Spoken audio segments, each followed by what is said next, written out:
Welcome to ConnectForHealth, the live webinar and podcast brought to you by Cigna Healthcare, Middle East and Africa, with a little bit of help from Mental. I'm Scott Armstrong. I'm the founder of Mental, a platform that tries to tackle the stigma of mental health and help the community thrive. And as always, I'm joined by my fabulous co-host, Maissa Al-Kafaji, the Head of Government Affairs and Strategic Communications at Cigna Healthcare, Middle East and Africa. Now, today's topic is one that is very, very relevant to so many people. And I can see you're already getting very, very engaged because the questions are coming in already. Understanding neurodiversity, thriving with ADHD and autism. It's a topic that's been in the news a lot. A lot of people are also getting diagnosed with late-stage ADHD. I'm one of them. This is a safe space. I have ADHD. One of our guests as well has ADHD. We've got two amazing guests, but if you want to get involved, please ask the questions because we've got two amazing experts. So please ask your questions, whether or not you think you have ADHD, your child may have, or you want to know how to support a partner, friend, or a colleague at work. As always, we will also ask you poll questions. If you're watching on the catch-up on YouTube or on the podcast channels, you can't get involved. But if you want to be with us next time live in the room, reach out to Cigna Healthcare for details of membership. So let's get into this. My two guests today. Firstly, we've got, and if you watch the Mental Space podcast, you'll know Sarah. We've got Sarah Christensen, who is an organisational psychologist and the Chief Executive Officer of Christensen Consultancy. And Sarah works at the kind of intersection of human behaviour and workplace performance and organisational culture. And our second guest is Dr. Valentina Faia, who is a specialist psychiatrist and psychotherapist at Biopsychosocial Clinic with more than 20 years experience and specialist expertise in neurodivergence, including ADHD, autism and giftedness. That's the intros out of the way. Welcome both to you to Connect to Health. Great for you to be here. Yeah, great to be here. So let's start with an overview. And if I may, I'll start with you, Dr. Valentina, and I will call you Valentina from here on in. Thank you. When we're talking, and obviously we hear a lot about neurodiversity, but just give us an overview of what neurodiversity is. Talk us through ADHD, autism, and other varieties or other conditions that are captured within that umbrella. Thank you for the question. So neurodiversity is the collective term that indicates that brains can work in very different ways. Okay. So the neurodiversity refers on a population level, the term neurodiversity refers on a population level to the fact that different people might have brains that work in a different way, which seems a given right now because we're talking so much about the topic, but it's actually quite a recent understanding because we tended to think that all brains are probably the brain of, 25 years old, 6 foot, 70 kilos guy, which is what typically medicine has been looking at. Okay. The term neurodiversity suggests that there are so many differences between the different ways different people operate, think, and process emotions and knowledge as well. Neurodivergence, instead, is a work in progress. It's a definition that is being built now with the understanding that amongst neurodiversity, there are individuals who tend to position themselves somewhere in a spectrum for what concerns the way they process their thoughts, the way they feel their emotions, the way they relate to others, and lastly, their behaviors, which is the only thing we see objectively. We see an ADHD child because he acts in a certain way, or someone is suspected of being autistic because maybe interact in a slightly different way socially. So neurodivergence is not a coded term still in medicine. We're working on it. It's like probably what we would call a proposition. We're trying to understand whomever can fall into the term neurodivergence. And at the moment, we have a variety of experiences. We have people who have ADHD, people who position themselves somewhere in the spectrum, so they are autistic to different degrees. But we have also people with a variety of learning difficulties, dyscalculia, dysgraphia, dyslexia, and they also belong to this population, which is called people with neurodivergence. And also people who have very specific symptoms that are properly neurological, like Tourette syndrome. And they also fall into the same domain.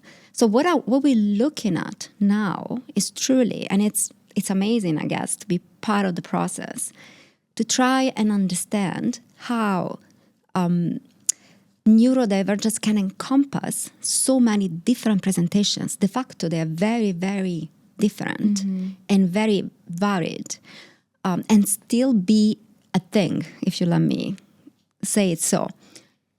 What we do when we assess and diagnose someone is that we purely tend to stick to the behavior of the individual because it's what comes out. That's why there are so many misconceptions. For instance, amongst ADHD, everybody has a little bit of ADHD. Well, actually, no. Not everybody has a little bit of ADHD. A lot of people are inattentive. That is true. But ADHD is very well coded. It's very well defined. But when we assess someone, we have to look in depth because what shows through behavior typically is neurobiologically coded. There is an epigenetic. We do know that some people only show symptoms of ADHD after trauma or because of trauma. And we do know that these people have the genetics, so have the kind of base, but the environment works towards making them express the genes. So I guess what I'm trying to convey here is the complexity of a developing field, that it's still in our hands somehow to explore. And I'm talking, I'm mentioning also Sarah, because that is a struggle that we have when we try to explain what neurodivergence is to companies or to big organizations. Yeah. Because it's so varied, and I can see that 5 minutes into the conversation, people are lost and are like, "So you're saying what exactly is?"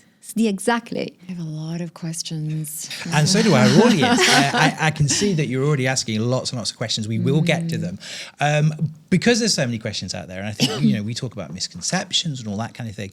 Let's focus on ADHD and then autism, but just talk me through actually, I know, and also having been diagnosed, I know there are sort of slightly different strands or flavors of ADHD, but just talk us through what ADHD is.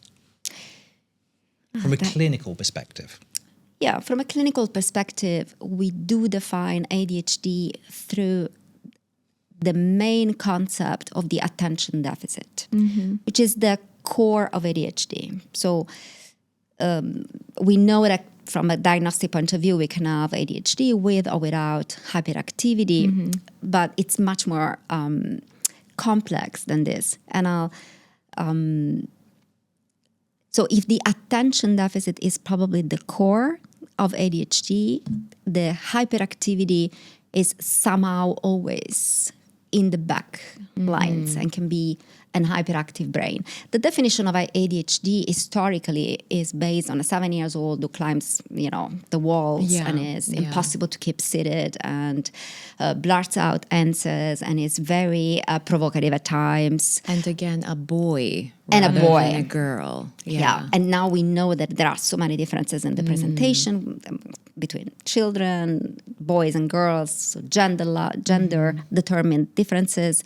The majority of women, as a matter of fact, are diagnosed later in life. Yes. Either adolescents, but I am seeing a population of perimenopausal women who come and say, I don't know what it is wrong with me.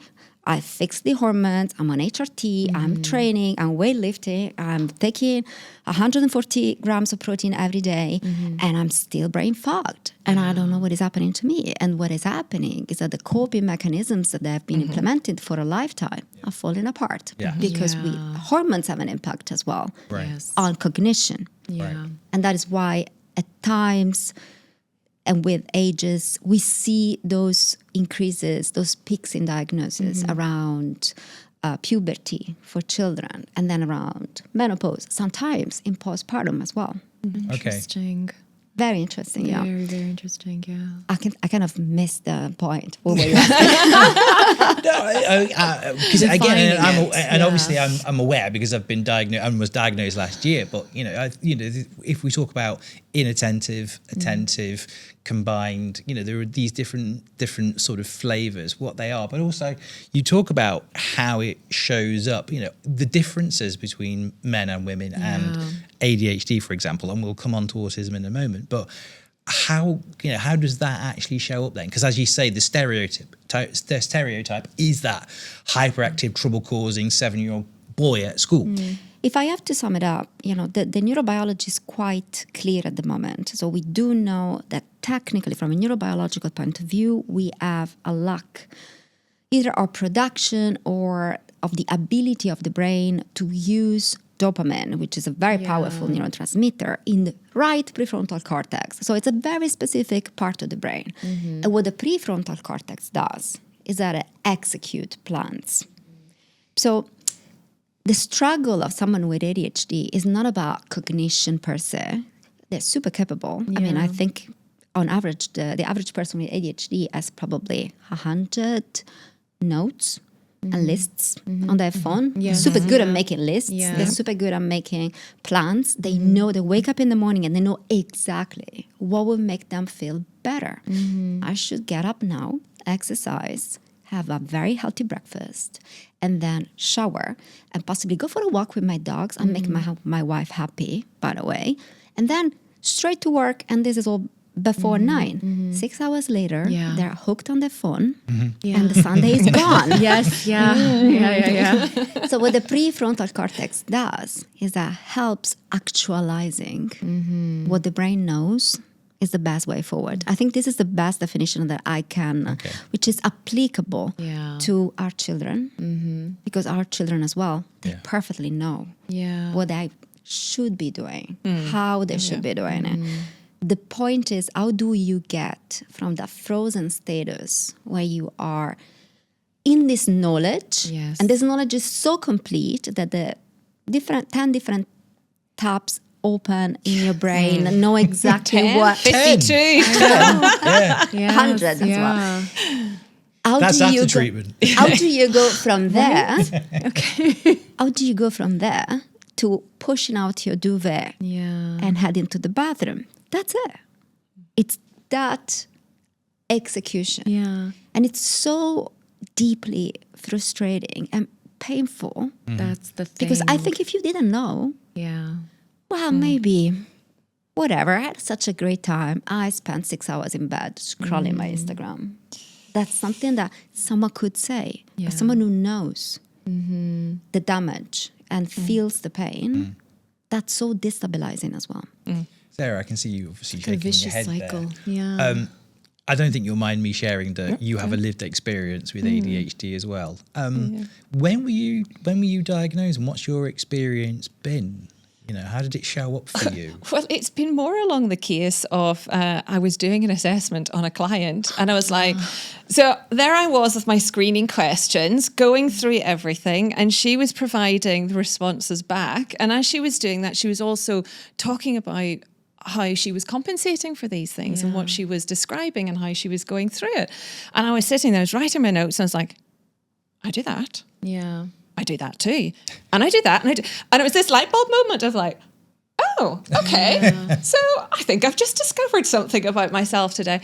And I think from that side of things, it was this aha moment of like, oh, now it all makes sense. The challenges with school, with relationships, with doing things. I'm like, now it makes sense. And I think for me, a lot of that was, it was kind of just a weight lifted off. And I think you felt the same as well. Absolutely, there's a weight lifted off because it was like, okay, so it was validation. I'm not stupid. I just do things differently. My brain is different, and that's okay. And I think that was such an enlightening moment to be able to have that. To be able to have that experience, like, oh, okay, right. So, and then understand what it is I do, how I do it, and learn more about the experience, what that looks like, what the more efficient strategies that I can put in place to kind of be able to engage in the world as effectively as possible. So it was interesting way of learning that you have these things. I wanted to just touch on a point that you mentioned, Sarah, and that was when you said, in retrospect, everything started to make sense. And I feel that when there are discussions taking place around ADHD, they still pretty much focus on the earlier stages. So like the impact when it comes to processing knowledge, being at that education stage in one's life. But I don't feel that there is enough that is said as to how being, say, in a relationship with an ADHD, I hate using the word sufferer, person, when you are working as part of a team, or you there are so many things in everyday life that ADHD spills into or makes, I would say, takes quite a substantial part of our day-to-day. But I just don't see enough of that, conversations happening, or it always seems to be something that's trending rather than something that is a true reality. And how do you feel, things are moving, if at all? So I think it's a great point, because I think our awareness about neurodivergence in general has progressed loads in the last sort of, 10, 15 years. And there's a lot of reasons why. I think our access to social media, there's a lot of people talking about it. We've got very public figure individuals talking about their lived experience. As today. And even sort of from a research perspective, from an evidence base, we have so much more robust knowledge about what that is now. So I think our understanding of what it is, how it shows up, our awareness is good. Okay. But where we're not there is moving it to the next level. Is how do we integrate it? Yes. What we're in is like, what we'd kind of call it is, we're still stuck in this medical model idea of neurodivergence, of that, which is person needs to be fixed. Yeah. We need to diagnose them, we need to treat them, we need to cure them, and the world is right again. Rather than that, what we should be looking at is much more around creating that inclusive culture. What do we need to do in society to, rather having this individual fit in with how we do things around it, how do we create that more inclusive culture where everyone is seen, where everyone is heard, their difference is respected, and they're able to kind of leverage their strengths and be able to integrate in that world. And I think, a lot of the work that, we see happening in organizations, for example, great at doing awareness days. We have awareness days left, right and center. But my question is, and what next? What next? What are we doing to take this, not from this training session, this virtual session we've just done with, how does this impact on a Tuesday afternoon meeting for our team? I want to really piggyback on that comment. And it was something that a discussion I had with a friend of mine who was looking at a team member, and they were sitting down and they were looking at his performance appraisal and just doing his assessment. And he had basically, said that, and it wasn't something of a sympathy card. He was basically saying that, as a person who has been recently diagnosed with ADHD, he was very vocal about some of the challenges that he was facing in the way he was able to deliver work, able to perform.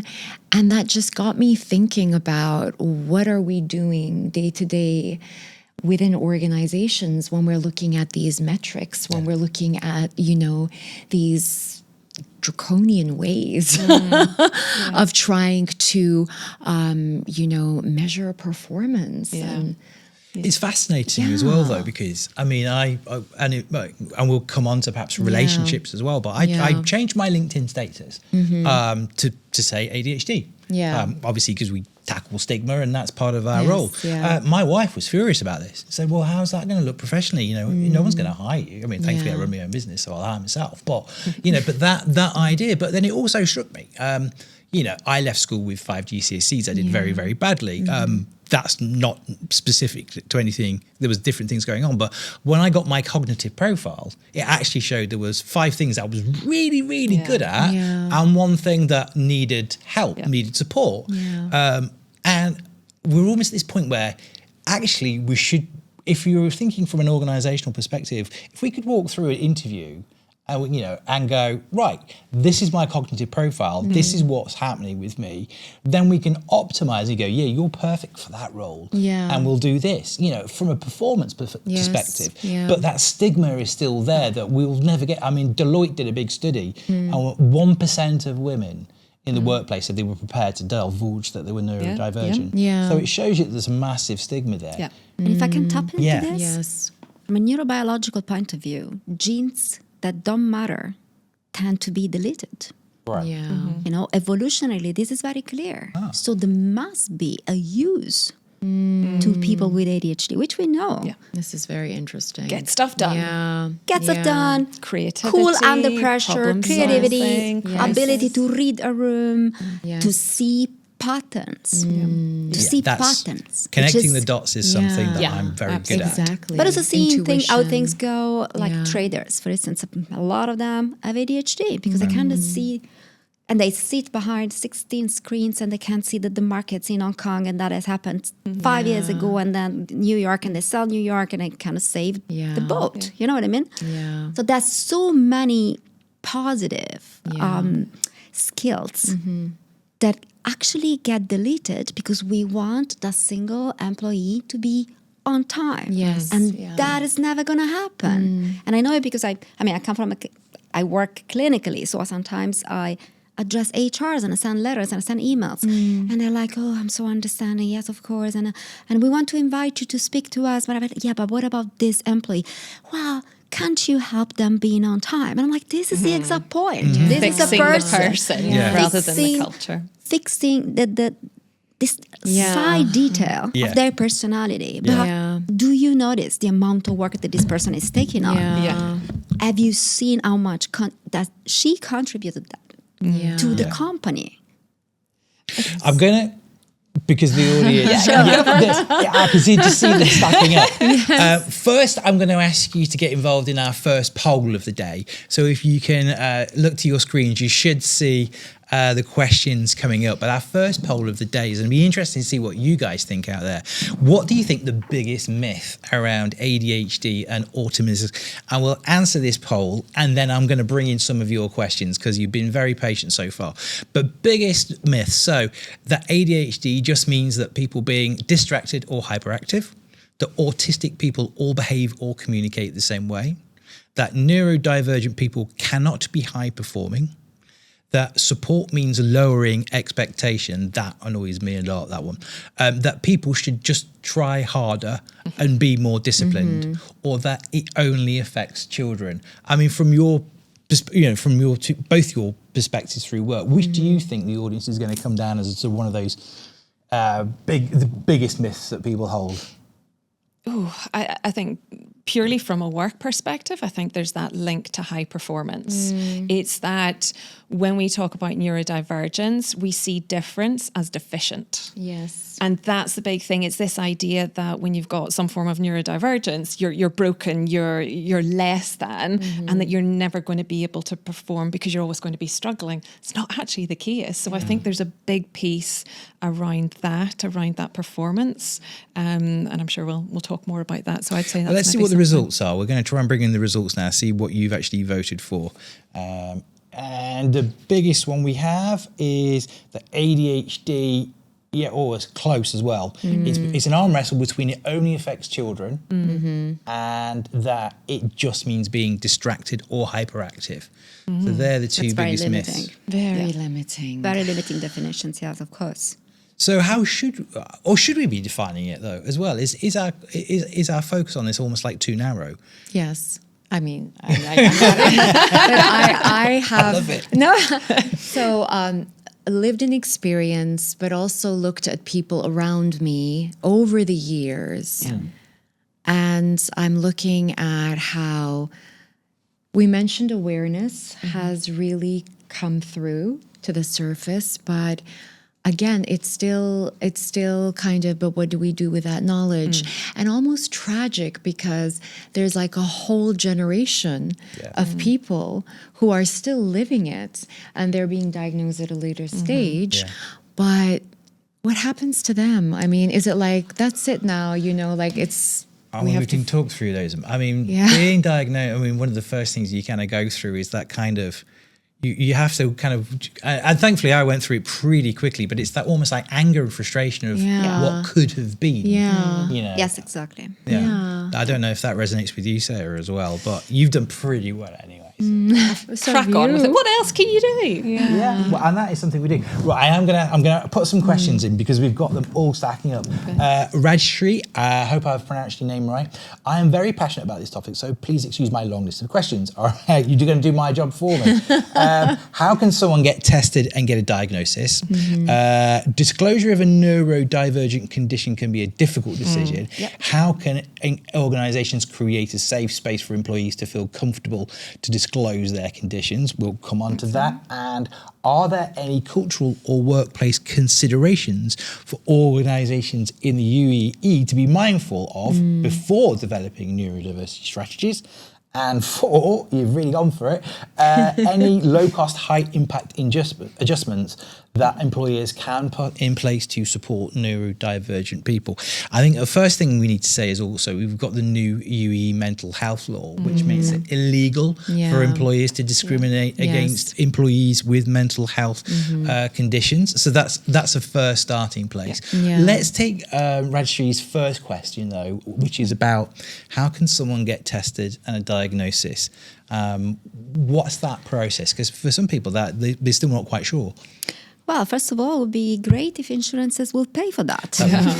Well, that's a push. Well, actually, Tell, I mean, I know that there are like certain insurance. I'm Emirati. I am covered by Thiqa, and Thiqa Insurance does, and I believe so does Cigna on certain policies. So reach out and ask.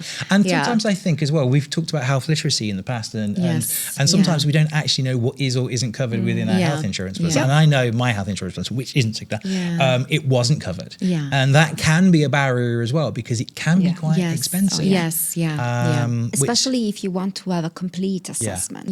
Because otherwise, a psychiatrist can diagnose a patient through a very quick 15-20 minutes testing, but that would be very, very limited. A very limited understanding of how that person works, what their strengths are, what the neurobiology behind the behavior is, what the emotional support, what kind of emotional support that person might need.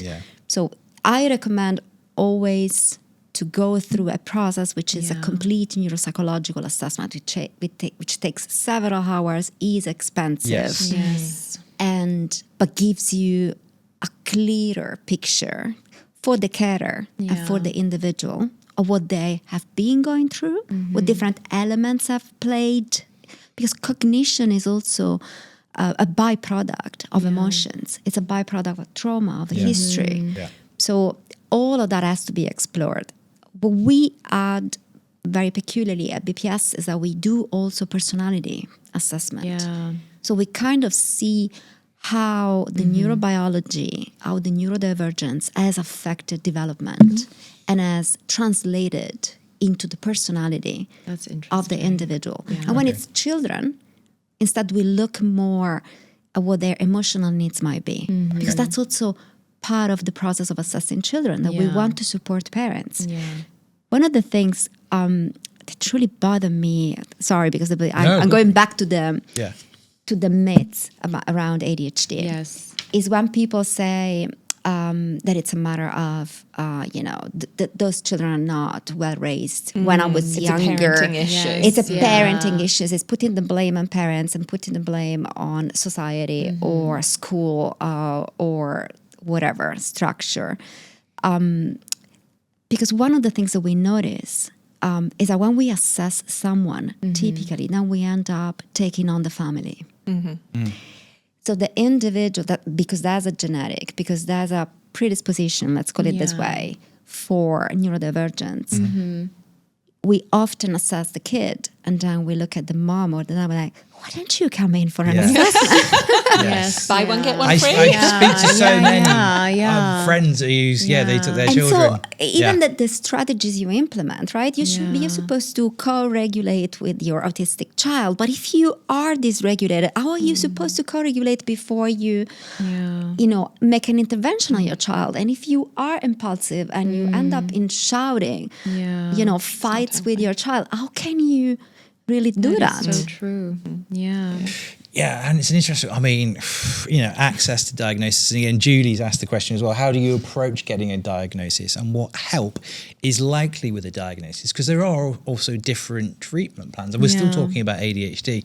I will bring in a question in a moment about autism as well, but we'll just stay with ADHD for a moment. What are the different sort of, I remember my diagnosis was, it was the best money I've ever spent, genuinely, but that is a barrier to kind of overcome. But the things it tests for, but then the help you can get on the other side of it. So perhaps, for example, just imagine that I've just had a diagnosis from you. What's the support that you're then going to be suggesting that I could access? There are many different avenues. I'm a psychiatrist, so everybody thinks I just, give drugs. But this is part of the process. Sometimes we really want to make a few trials of different medications, and we usually start with a medication that is known as a non-stimulant or a light stimulant, and then we progress depending on the response. But I would say that probably the main task that whomever is the first kind of point of interaction with a patient, because can be a coach, can be a support group, can be a friend. Who's like, I think you have ADHD. Can be someone who self-diagnoses on a website. I have people coming in and saying, okay, so Claude said this, and ChatGPT said this stuff. And then I've taken the 16 free of charge online which assessments. Which are all weighted to try and sell your products. Whatever, but they come and they've done the bit of work, they're genuinely being in the process of understanding. And this is understanding as well. But whomever is the first point of contact, you need to be aware that there's a cognitive different way of functioning, but there's an emotional roller coaster. That person who's just been diagnosed is going at the same time through anger, relief, resentment, disappointment, and in a word, grief. Yes, I was just about to say that. They're grieving the life they could have had. Literally just about to say that. They're grieving the relationships that they it's almost think tragic. they ruined. When I got my cognitive assessment through, it made me cry. And I almost couldn't accept it. It was like, this cannot be true, because of what the story I'd told myself all my life. Sarah, I want to bring you in as well, because when we talk about different kinds of treatments, and I think that's perhaps one of the other stereotypes that was certainly around in the media in the US and the UK was, well, it's just drugging children now. Because I do take medication and it's been a game changer for me, but you don't. But you still, you almost like medicate through exercise and so. Yeah, so I think the biggest thing that we need to understand is that everyone's going to present in a very different way. We've got these universal titles that we're giving people, but again, we keep talking back to this idea about the cognitive components and the cognitive profiles that we have. And I always kind of explain it like, do you know the audio mixing boards you get? Yes. Like we've got some, Yes, yeah. So think about your brain like that. And each one of the dials and switches and the sliders are a different form of cognitive traits. So we've got one for working memory, we've got one for organizing, we've got one for sensory processing. And each one of those dials can move up and down. Yeah. And for the majority of the population, those dials are somewhere in the middle for everybody. That's nice. And that's how we operate. That's what neurodiversity in general just looks like. We're all got the same plate to start with. But when it comes to people who are neurodivergent, some of those sliders and dials are turned really high up. We see really high creativity or exceptional problem solving, or sometimes they're actually really low and, difficulty with working memory or sustaining attention. And it's kind of like this idea that because you're different and that you're somehow deficient and that there's more weaknesses within people who are neurodivergent, that there's something wrong with them. And that's not actually the case. We're just different. Yeah. And I think we can't just take one brush and kind of put that through everyone. So when it comes to the workplace stuff, like when I'm doing workplace assessments, I will kind of take the overall broad view of, okay, what have you kind of come in? What has your report said? Yeah. All right. How does this affect you on a day-to-day basis? What are the challenges, unique challenges that you experience on a day-to-day basis? Okay, is it time management? Is it sequencing? Is it working memory? Is it whatever? Understand that. Then you have to go and you have to understand from a work perspective, well, what does your job require you to do? What are you needed to do on a day-to-day basis to be able to perform? And where is the mismatch from that? And we want to then try and layer that over the top to create a set of reasonable adjustments that's going to be applicable to you. So your set of reasonable adjustments is going to be different to mine, is going to be different to yours or whatever. And that's what's important about creating that inclusive culture. Rather than going, okay, we need to fix Scott to put him into our culture. Let's fix our culture so that every single one of us can leverage our strengths that we bring. We're removing those barriers that stop each one of us really giving off our full potential. And we're getting the supports, the individual supports that we need to be able to thrive and do our absolute best. Can I bring in another question as well? I'm just going to stay with ADHD just a little bit longer, but we've had a couple of parents also messaging in. Shatha, thanks for your question. As parents, what should trigger us to pay attention to ADHD in our child? And another parent has also asked, I remember the question from earlier, Bhuvanesh, for a child with ADHD and emotional dysfunction, is medicine safe or go for therapy first? And also how to handle child with ADHD meltdowns? So there's a lot there, but let's just start with that. Not limited to children. As parents, what should we be looking at? And because we were talking before we came on camera as well, there's almost two different lenses.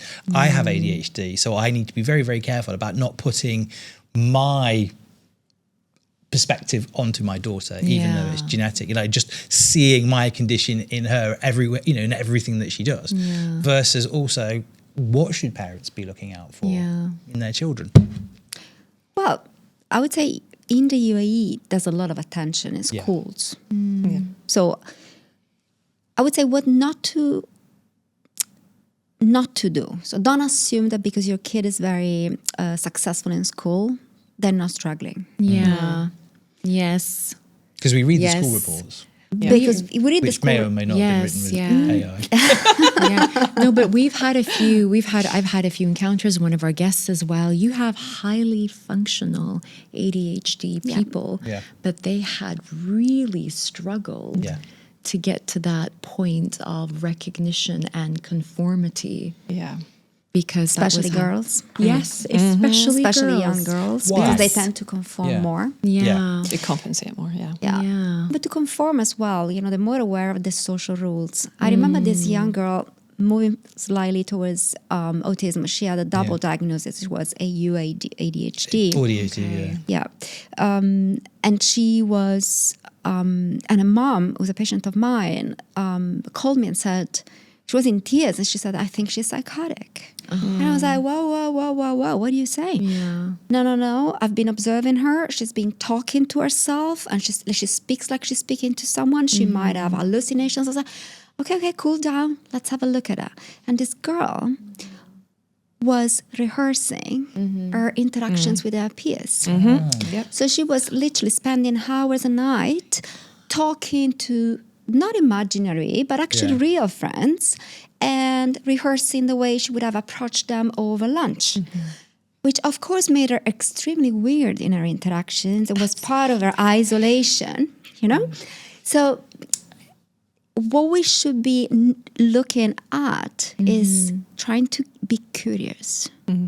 If I have to give a recommendation to parents, myself as a parent, is be curious, educate yourself.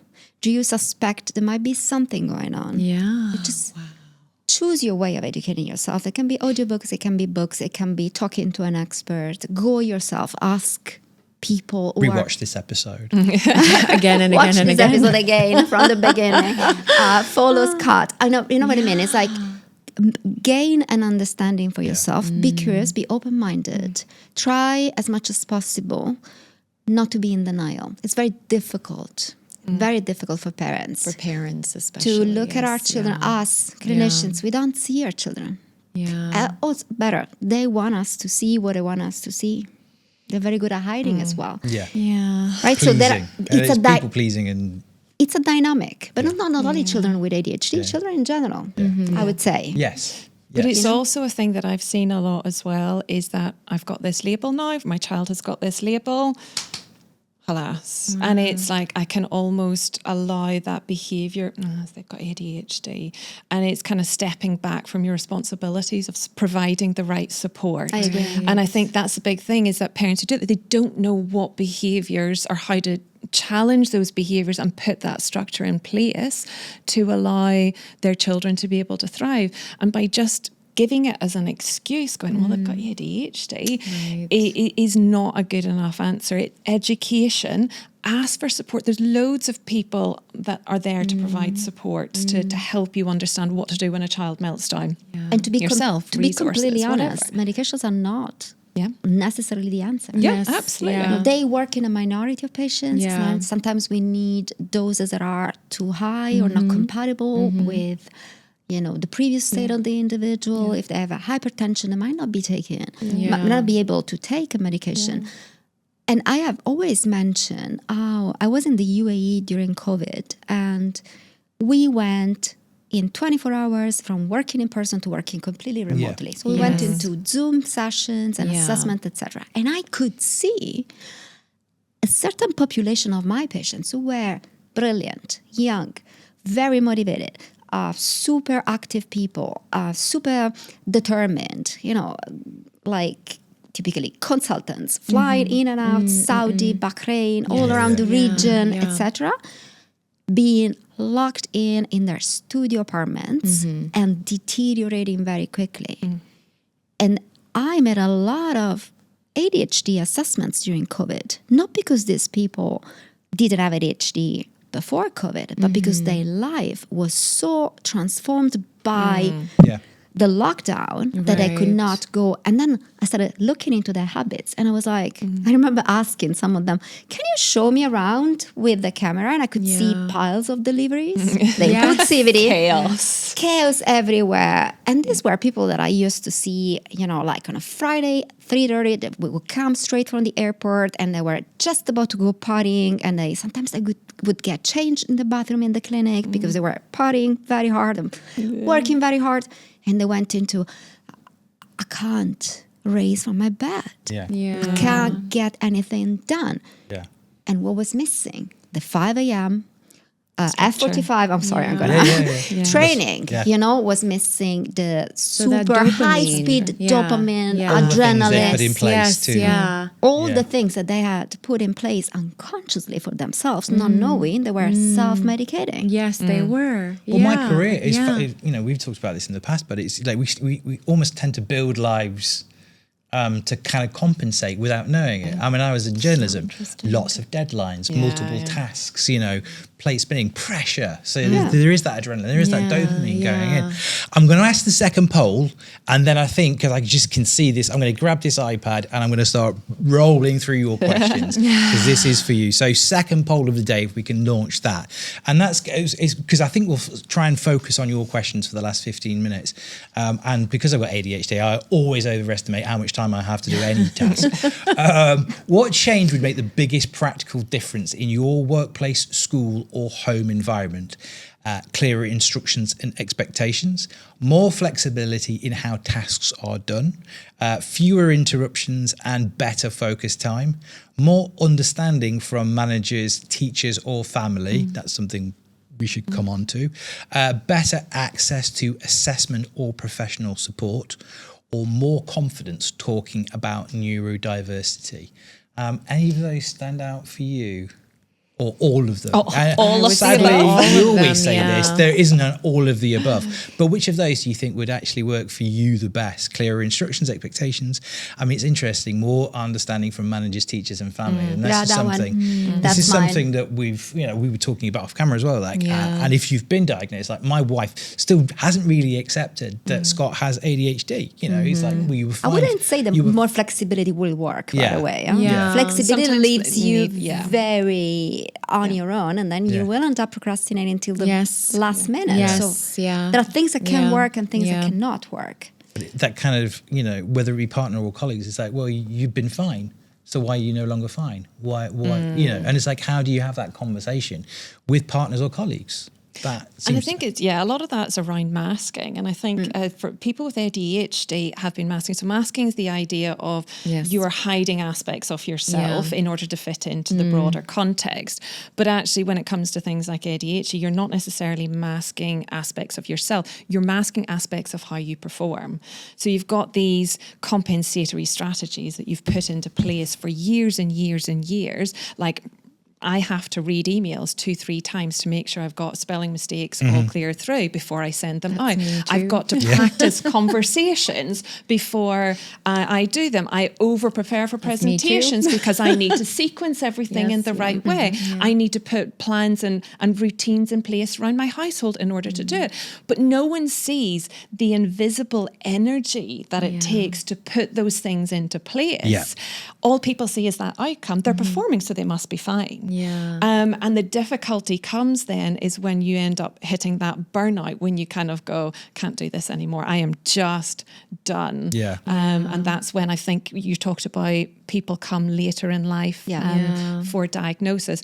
And I do wonder, is that because they're not having the compensatory strategies to be able to do what they need to do? Or is it because they've been compensating so much in life for so long, they're so burnt out that they need, tell me what's wrong with me. Oh, actually, it's a diagnosis. That helps me now to understand what's going on and I can go from there. So my experience was literally, it was like, I can't do this anymore. Yeah. And you've been pushing it down and pushing it down, and then it just, whether it's age, over 50, but you just find it harder and harder and harder to keep pushing the things down and to keep doing the things you've always done. And thankfully, being relatively educated in this space, it was like, something's wrong here and we need to actually lean into this. I'm going to plow through as many. Top answer, by the way, was better access to assessment or professional support, which I think is really, really important. Okay, so we're going to roll through as many questions as we can. Annette has asked, could a person with difficulty filtering their thoughts before speaking be related to ADHD, and what strategies can help, especially with work peers? I've found that's got me in trouble a few times. Said the man who's been fired from 2 or 3 places. it's a cognitive trait. Yeah. It doesn't necessarily mean that you have got ADHD. Yes, but it's well, go ahead. No. Yeah, it's about finding that. I think, what do you do with it? If it's getting you into trouble, the biggest issue is, if it's getting you in trouble, what are you going to be doing about it? And that thing is having that cognitive awareness, that emotional intelligence to go, oh, I'm about to have something come out here. Yeah. And okay, let me just take a pause for a moment. If you can, I appreciate that, particularly when it comes to ADHD, you don't have that filter time. No. You don't. And that's the difference with, And also, with it filter depends time. on the topic. Yeah. The sense of justice. Oh, and yes, just, I was literally about to go there. it's incredible. It's impossible. You can't stop someone who's feeling like the very core of their very core values has been attacked. Attacked. And it's about saving Yeah. humanity. And if you don't say that this is wrong, hell You're is going to crumble. and You're blow not up. talking about my behavior or my performance. You are talking about me. Yeah. And it goes through. or humanity Yeah. as well.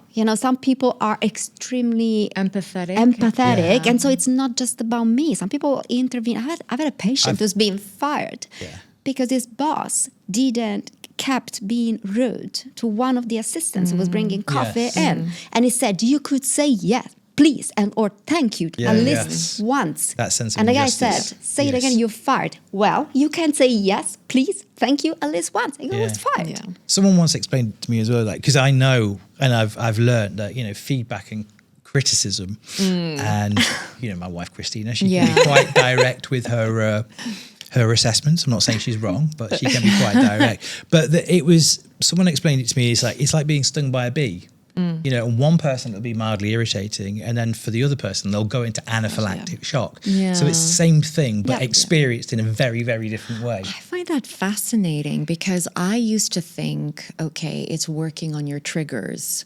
And why is it that you feel so reactive and so,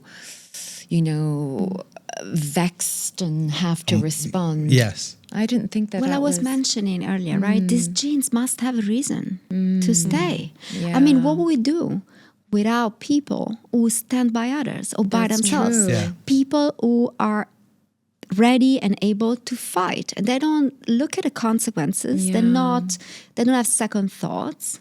And sometimes they're very brave and very courageous. And, they're capable of advocating for what is right and what is true. Yeah, that is so true. And it's, of course, we should try to support these individuals not being fight right, left, and center, and kind of keeping a little bit of continuity in their personal life as well. But the reality is that there's a core, which I admire deeply in people with ADHD, which is all about justice and fairness and kindness. I want to bring in Alison's question because it kind of connects to what you were just saying there, particularly around, I hate the word accommodation as well. That really drives me nuts. But if I can say that.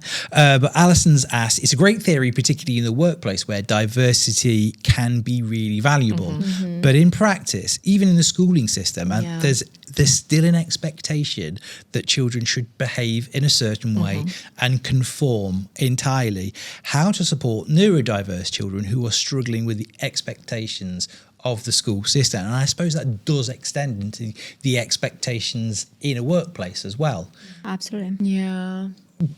Thoughts? Because often those individuals Yeah. grow into having to fit into the workplace, and there have been children who struggle to fit into the whatever assignment, deadline, and so on. I would say that the answer is rarely the accommodations, because technically, if you give a kid with ADHD accommodations, it's just going to move the deadline down the line. Yes. That's it. So you give in an extra couple of days, means it's going to start working 2 days later, most likely. that's But I true, understand that sometimes that helps, especially if there's a little bit of supervision from the parents. So there's a little bit of conflict between, because my patients ask me for accommodations all the time, and I give them all the accommodations they need, and they can be for ADHD or for autism, can be sensory issues, can be whatever it's needed. But the reality is that then they end up procrastinating their deadline. Yeah. So for Alison, who's got a neurodiverse child who's struggling with the expectations of the school system, We need to educate the school. we need to educate the We school. need to educate ourselves. Yeah. We need to be able, as parents, as professionals, to go and be reliable, trustworthy, accurate, evidence-based, and explain and re-explain and explain again, and try and find new ways to make them understand what truly entails neurodivergence. Because a good school will Yeah. work with you on this as well. Yeah, and it comes back to the point. It's not about fixing the child. It's Exactly. about fixing the system. Yes. And we've talked about this before, Scott. Yeah. The same What in is the the workplace, I opposite? guess. Yeah, Yes. what's the opposite to inclusion? The opposite to inclusion isn't exclusion, it's fitting in. Yeah. And we don't want that. We want to leverage those strengths. And so each individual needs to understand that and their own kind of system and what it is, supports, individualized supports that's going to help them to be able to thrive in that. And I think that's I remember the important thing. distinctively a phone call with an HR where I was trying to explain that my patient was struggling to wake up, but she was often working much longer than anyone else is in the office. Yes. And she was bringing work home and she could not get out because she could not biologically get out of the hyperfocus. So she would Yes. continue working throughout the night, but then she would be 7 or 8 or 9 minutes late Yes. Yeah. in the mornings. Accommodating. And this HR telling me, so I cannot ask. He finally connected and said, so I cannot ask her to be on time. And I was, exactly. And she was, but so what's reasonable? And I was like, shall we say half an hour? Yeah. And they were like, well, if what you say is true, there should be no limit. Yeah. So Yes. Ultimately, there Ultimately, shouldn't be. there should be none of that control. Yeah. Yeah. Yeah.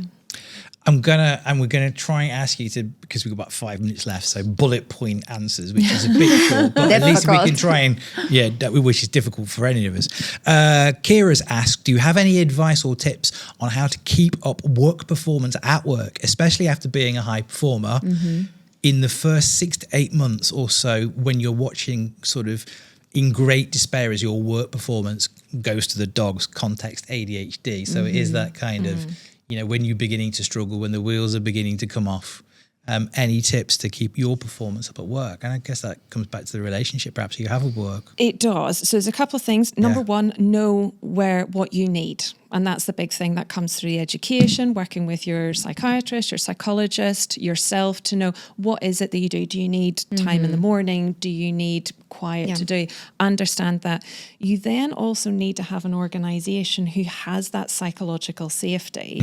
Am I able to ask for these things? Because it's great that I know what I need, but if I'm too afraid to ask for these things, then I'm never going to get anywhere. Yeah. So we need to have those inclusive cultures where we have that ability to ask questions, to raise concerns, to speak for what we need and to advocate for what we need, and for that workplace to be able to put those things into place. So understand yourself first and then be able to ask is ideally the right thing, but I do appreciate that not all organisations have that level of psychological safety to bring that into play.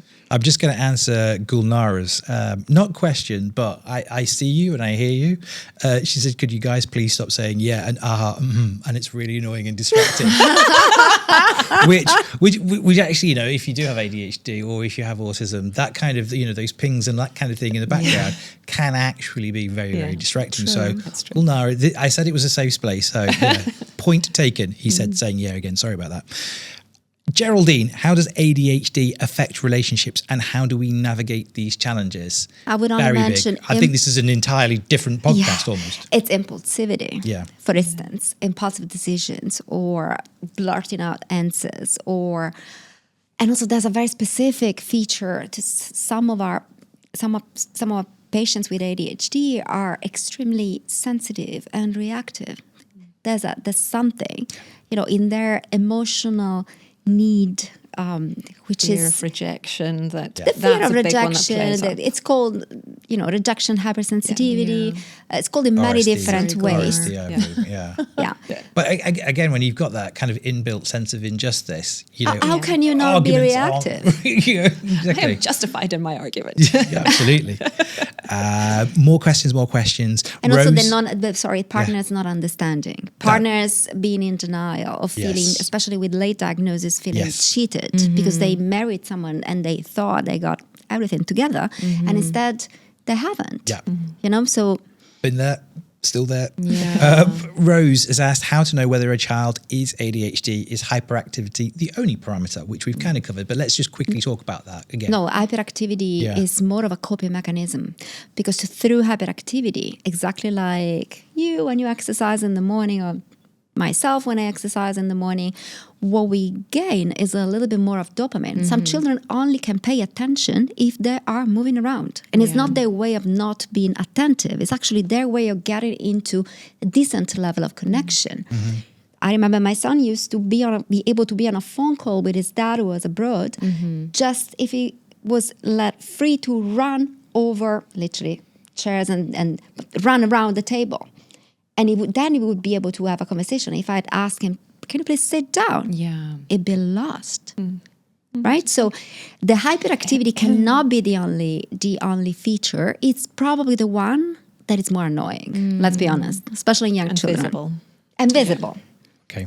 Sadly, and there are still some questions here as well. Just very, very quickly, if people want to reach out to both of you, tell them where they can find you on social media if they want to ask some more questions. I would say the Instagram page of my clinic, it's BPS Clinic. Okay. That's the best way because someone always answers. Don't reach out to me directly on my Instagram. I have my Instagram. It's very simple. It's Dr. Valentina Faia, but I can't truly can't, but someone will probably pass the answers to me. Yeah, probably best place to get me is on LinkedIn, Sarah Christensen, or Christian Consultancy, both on LinkedIn, and support people either individually or at work. Brilliant. This episode will be obviously very shortly on the podcast channels. Please subscribe and rate the episodes. We love that. That really helps us get discovered. And you will also see it on YouTube very shortly as well. So you can kind of play it back and go over and share with friends or colleagues whoever you feel might benefit from it. When the podcast ends, when the webinar ends, you will be asked feedback. Please, we welcome it. It helps us shape future conversations. And I think I will try and put some sort of fact sheet together as well to go with the episode notes on this one, because you've been so engaged. So thank you for being so engaged. Thank you for asking your questions. I hope you found this as insightful and as useful as I found it. Once again, thank you for joining us on Connect for Health. Sorry we've overrun slightly. And we'll see you again next month.